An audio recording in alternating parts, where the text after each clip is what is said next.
Hello, नमस्कार दोस्तों। कैसे हैं सभी। मैं शैलेश चौधरी आप सभी का आपके अपने YouTube चैनल श्रेष्ठ कंपटीशन एकेडमी पर स्वागत करता हूं।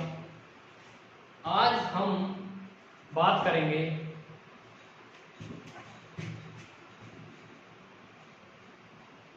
IAS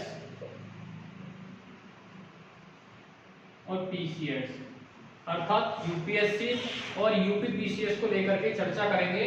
और उसमें जो प्रीलिम्स एग्जाम होता है यानी प्रारंभिक परीक्षा जो होती है, प्रारंभिक परीक्षा जो होती है उसमें एक पेपर होता है जीएस का, तो सेकंड पेपर होता है सीसेट का। और आज हम जो बात करेंगे वो सीसेट को लेकर के बात करेंगे। सीसेट का जो सिलेबस होता है यूपीएससी में अगर बात करें तो रीजनिंग होती है, ठीक है,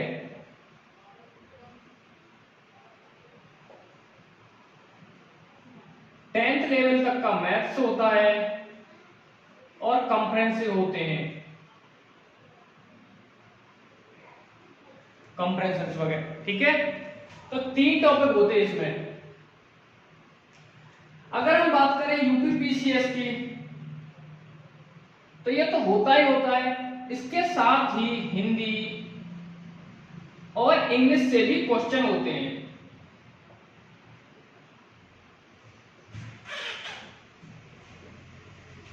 ठीक है। ये जो पेपर होता है सीसेट का ये होता है क्वालिफाइंग।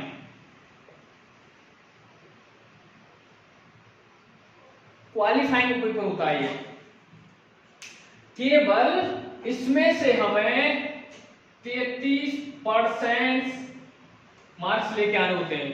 अगर हम 33% मार्क्स ले आते हैं उसके बाद ही जीएस का पेपर होता है, जीएस का कॉपी चेक होती है।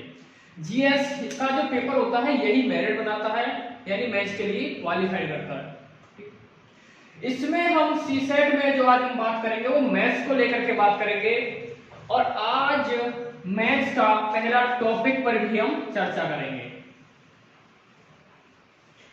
यानी गणित के पहले टॉपिक, यानी पहले टॉपिक पर हम बात करेंगे। कौन सा टॉपिक होता है, बेसिक से लेकर चलेंगे, ठीक है। कोशिश करेंगे सीसेट की संपूर्ण आपको सिलेबस जो है सीसेट का संपूर्ण कराया जाए।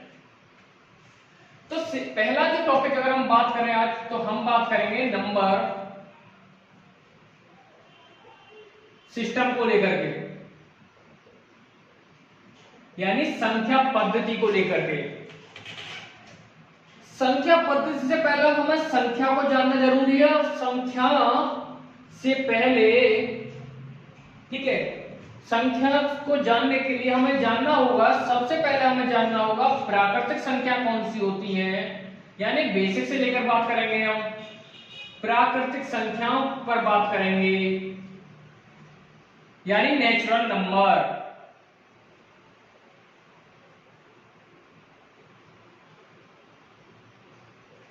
नेचुरल नंबर कौन कौन से होते हैं, तो नेचुरल नंबर्स होती हैं 1, 2, 3, 4, 5 अनंत तक, यानी इंफिनिटी तक।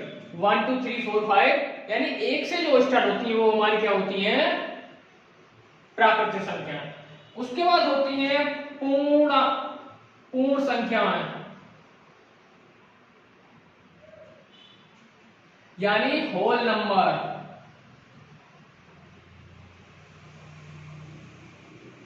पूर्ण संख्या होती है, यानी पूर्णांक संख्या। पहले हम पूर्णांक पर बात करेंगे फिर पूर्ण पर। तो पूर्णांक जो संख्या होती है वो होती है हमारी 0 से स्टार्ट,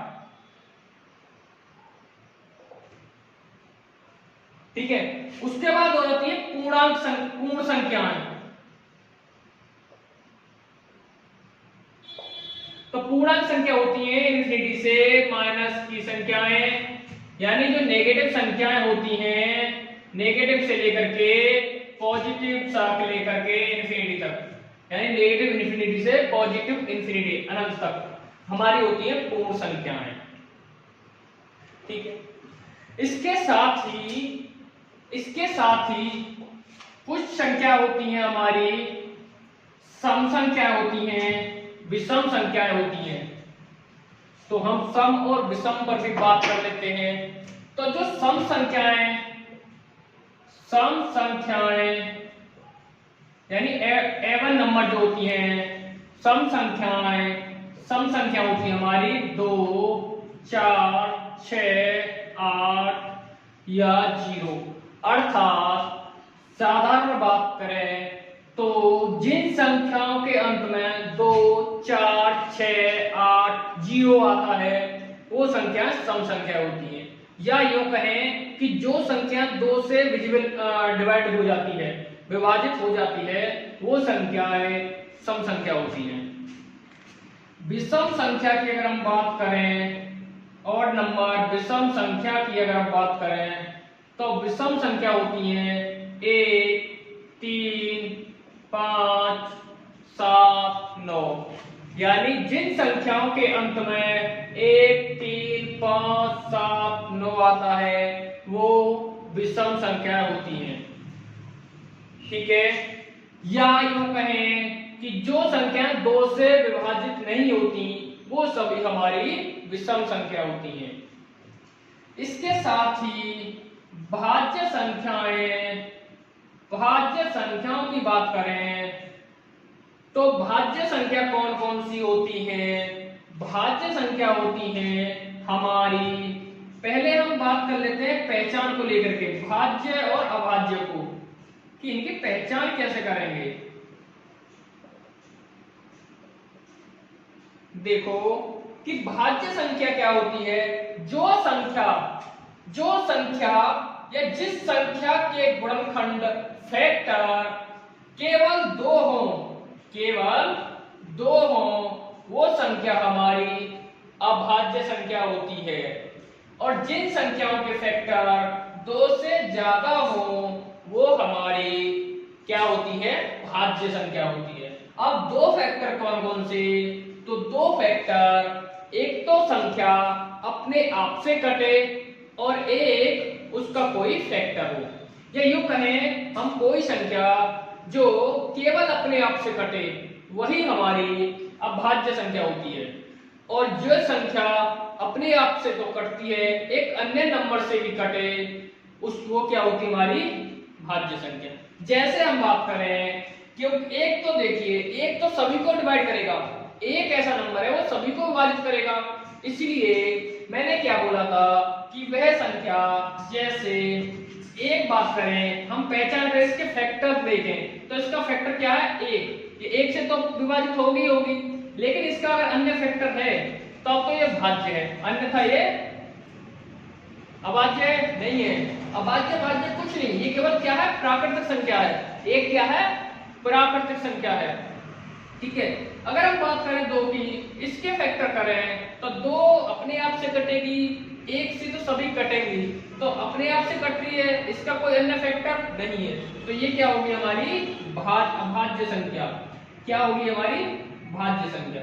ऐसे ही 3 की बात करें, 3 के फैक्टर 1, 3 अन्य नहीं है, तो ये है अभाज्य। ऐसे ही 4 की बात करें, इसके फैक्टर करें 1, 2, 4, ठीक है, 1, 2, 4, इसके 3 फैक्टर हो गए, तो ये हो जाएगी हमारी भाज्य संख्या। इस तरह से नेक्स्ट संख्या देखें, इसके फैक्टर करें तो 1 और 5, तो ये होगी अभाज्य। इस तरह से नेक्स्ट संख्या की अगर बात करें तो इसके 1, 2, 3, 6, यानी ये संख्या कितनों से कटेगी, कितनों से डिवाइड होगी? 1 से भी कटेगी, 2 से भी, 3 से भी, 6 से, तो ये होगी भाज्य। यानी इसके 2 फैक्टर से ज्यादा फैक्टर है, तो ये क्या है? भाज्य। कहने का तात्पर्य है कि जो संख्या एक और अपने आप से कटे वो अभाज्य है, और जो संख्या एक अपने आप से और एक अन्य फैक्टर हो तो वो होगी हमारी अभाज्य संख्या। एक होती है कोप्राइम नंबर्स, यानी सह अभाज्य संख्या। तो सह अभाज्य संख्या की अगर हम बात करें तो ये पेयर में जोड़े होते हैं, जैसे कोई संख्या 4 और 6 अगर इन दोनों में कॉमन देखा जाए, इन दोनों में कॉमन देखा जाए, या हम HCF की बात करें, मैसेफ की बात करें, तो इसका जो कॉमन फैक्टर 1 होना चाहिए। अगर इनका कॉमन फैक्टर 1 है तो ये क्या है, सहअभाज्य। अगर 1 नहीं है तो ये सहअभाज्य संख्या नहीं है। जैसे 4 और 6 में फैक्टर क्या है, 2 कॉमन फैक्टर है, तो ये सहअभाज्य संख्या नहीं है। तो सहअभाज्य संख्या कौन कौन सी रहेंगी, 5 7 2 11, इस तरह से सहअभाज्य संख्या रहेंगी। ठीक है, चलिए अभाज्य हो गया, सहअभाज्य हो गया। उसके बाद हम बात कर लेते हैं परिमेय संख्याओं को लेकर, परिमेय और अपरिमेय संख्याओं पर बात कर लेते हैं। तो परिमेय संख्या कौन कौन सी होती हैं? परिमेय संख्या की बात करें, ये P/Q के फॉर्मेट में लिखी होती हैं और जो डिवाइड हो जाती हैं, जैसे 2/5, ठीक है, इसे विभाजित करोगे तो 0.4 आएगा। इस तरह से कोई भी संख्या हो सकती है, 7/6, 5, यानी जो P/Q के फॉर्मेट में कोई भी संख्या है वो क्या है, परिमेय संख्या है। अगर अपरिमेय संख्या की बात करें, अपरिमेय संख्या की बात करें तो अपरिमेय संख्या रूट में कोई संख्या है तो वह हमारी अपरिमेय संख्या होती है, या जो रूट में नेगेटिव संख्या वो हमारी क्या है, अपरिमेय संख्या होती है। साधारण बात करूं तो ये रखो, रूट में जो संख्या होती है वो हमारी परिमेय संख्या होती है, जिसका रूट न निकले। आई होप समझ में आया होगा। यहां से क्वेश्चन कैसे बनते हैं उस पर भी हम बात कर लेते हैं। तो क्वेश्चन जो बनेंगे, क्वेश्चन कैसे बनेंगे, क्वेश्चन बनेंगे कि बताइए, क्वेश्चन दे देगा सबसे छोटी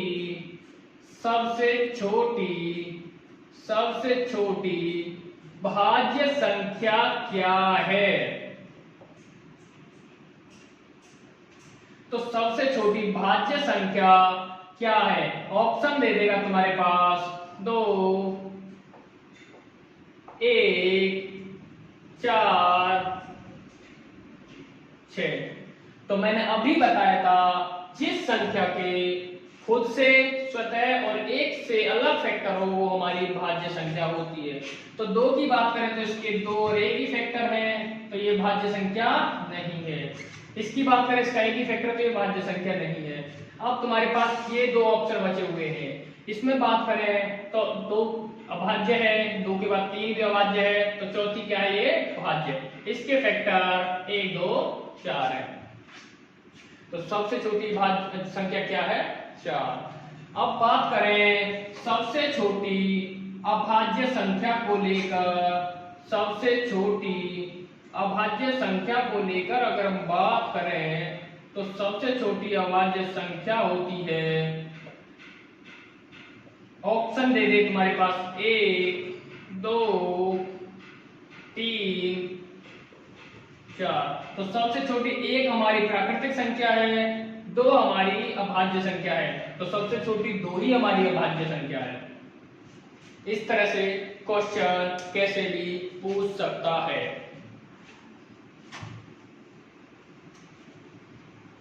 नेक्स्ट क्वेश्चन की अगर हम बात करें तो नेक्स्ट क्वेश्चन को लेकर के कि बताइए अपरिमेय संख्या की पहचान कीजिए, अपरिमेय संख्या की पहचान कीजिए, अपरिमेय संख्या की पहचान कीजिए।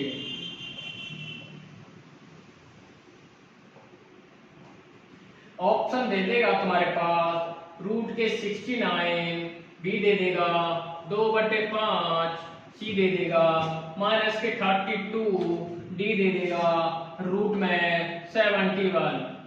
तो मैंने बताया था जिसका जो संख्या रूट में हो, जिसको रूट नहीं निकलता हो, वही हमारी अपरिमेय संख्या होती है। इसका अगर हम बात करें 169 सॉरी, तो इसका अगर हम बात करें तो इसका रूट निकल जाएगा, ठीक है। इसका रूट 13 होता है, तो ये हमारी अपरिमेय संख्या नहीं है। ये 2/5 पर ये भी नहीं है, सी ये भी नहीं है, तो क्या है हमारी रूट के 71, क्योंकि इसका रूट नहीं निकलेगा। तो क्वेश्चन इस तरह से बेसिक क्वेश्चन बनते हैं। यहाँ से कुछ और सवाल बन जाते हैं, ठीक है। सहअभाज्य संख्याओं को लेकर भी सवाल बन जाते हैं। जैसे सहअभाज्य संख्याओं की अगर हम बात करें तो 2, 4, अगर हम बात करें 3, 9, सी ऑप्शन दे दें 11, 121, डी ऑप्शन की बात करें 7 और 13। तो मैंने बताया था जिसका केवल एक एचसीएफ हो, यानी जिसका फैक्टर केवल एक हो, वो हमारी क्या होती है, सहअभाज्य संख्या है। इनके फैक्टर की बात करें, इनमें दोनों में कॉमन फैक्टर 1 व 2 है, इसमें 1 व 3 है, इसमें 1 व 11 है, तो कॉमन फैक्टर इसमें केवल 1 है। तो इसका आंसर क्या होगा, डी इसका आंसर होगा। आई होप कि आपको समझ में आया होगा। मैंने आज थोड़ा बेसिक से ही स्टार्ट किया है, आगे चलकर हम इसे थोड़ा सा लेवल बढ़ाते चले जाएंगे। इसी टाइप से क्वेश्चन बनते हैं।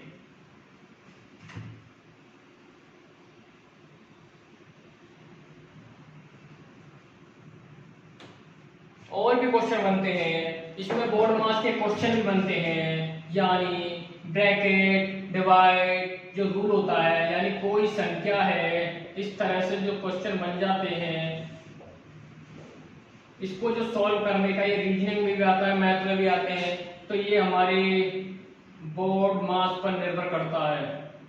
यानी बी से हो जाएगा तुम्हारा ब्रैकेट, यानी सबसे पहले ब्रैकेट को हल करना पड़ता है, उसके बाद ऑफ डिवाइड यानी भाग,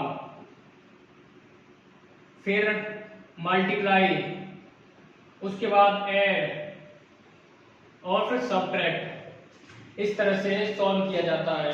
जैसे एक अगर सवाल को मैं इसमें बता देता हूं, यहां हम सबसे पहले क्या करेंगे, ब्रैकेट को हल करेंगे। तो ब्रैकेट को हल करेंगे सबसे पहले, तो ब्रैकेट में 4 3 1। अब डिवाइड को, डिवाइड यहाँ है नहीं, तो मल्टीप्लाई को बात करें, 2 3 6 प्लस के 4 माइनस 2 एकम 2। अब देखो ये प्लस के हैं 6 और 4 10 माइनस 2 इक्वल टू 8। यानी इस तरह से भी क्वेश्चन पूछ लेता है। तो आशा करता हूं कि आपको आज की जो क्लास है वो समझ में आई होगी। ठीक है, आज के लिए इतना ही। कल से हम रेगुलर क्लास को थोड़ा और टाइम बढ़ाएंगे और फिर एक एक करके सवालों को सॉल्व करते हुए चलते रहेंगे। ठीक है, और आप एक बार सीसेट के सिलेबस को भी नोट डाउन करके उसे रिवाइज भी करें, उसमें आप प्रीवियस पेपर को भी देखें किस टाइप से क्वेश्चन आते हैं, जिससे आपको आइडिया भी लग जाएगा कि किस तरह के क्वेश्चन पूछे जाते हैं। तो आज के लिए इतना ही, धन्यवाद।